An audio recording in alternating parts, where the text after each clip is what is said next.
Glad Edmond here for Winners and Whiners, trying to make you a better, and it's never too early to talk some football, is it? Nah.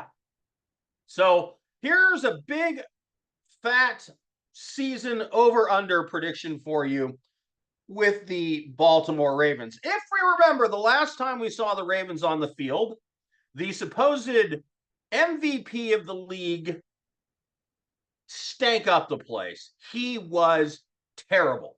Lamar Jackson was awful in that game. The play calling was awful. It was like the offensive coordinator was determined to prove that, yes, Lamar Jackson is a true franchise quarterback and he can throw the ball with anybody. And they made him a pocket passer for the game. I was screaming at the television, run! Run! No. So what did they do in the offseason? They go out and get Derrick Henry. I have loved Derrick Henry. Derrick Henry has been on a number of my fantasy football teams because he's just so reliable. You know, if he doesn't get a touchdown and 100 yards, that's a lousy game for him.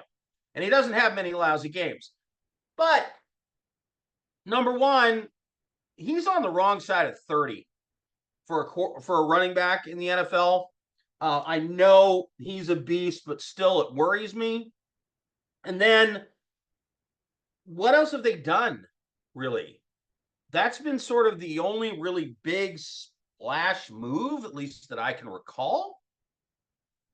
So, what's going to make them a whole lot better? Well, maybe the reason they got Derrick Henry is because they will remember to run the football. Because, oh my God, we have Derrick Henry on our team.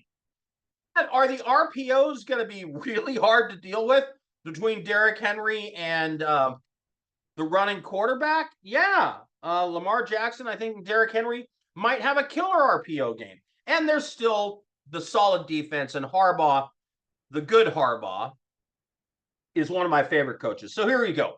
They open the season at the Chiefs. I'm not giving anybody a win in that game. Then they go to the Raiders. They get a win. They're at the Cowboys. They lose. They win at the Bills. I am very down on the Bills this year. They lose at the Bengals. They win at the Commanders. They win at the Buccaneers. Look, the Buccaneers had a great, surprising season last year. I don't see it lasting. It never has before with Baker Mayfield. Browns, they lose. Broncos, everybody's going to beat the Broncos. They get a win there. Then Thursday Night Football. Now, this is interesting.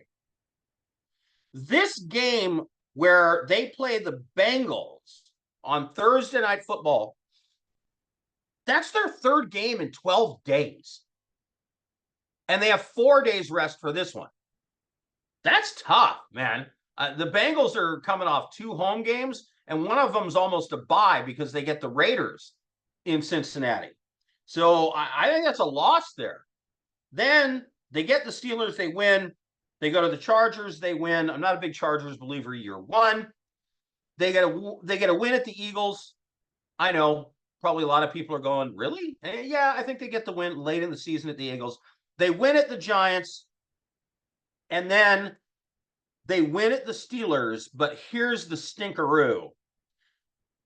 Between the Giants and the Steelers and the Texans, they play on December 15th, December 21st, and December 25th.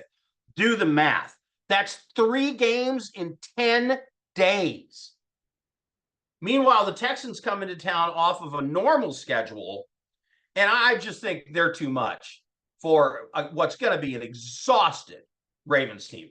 And they get the win there. But guess what? They still end up 11-6. Their number is 10.5 over. That's it. Ravens over, says Loud Edmond here for Winners and Whiners on the season, over 10.5, early with 11 wins. I'm Loud Edmond for Winners and Whiners, trying to make you a better.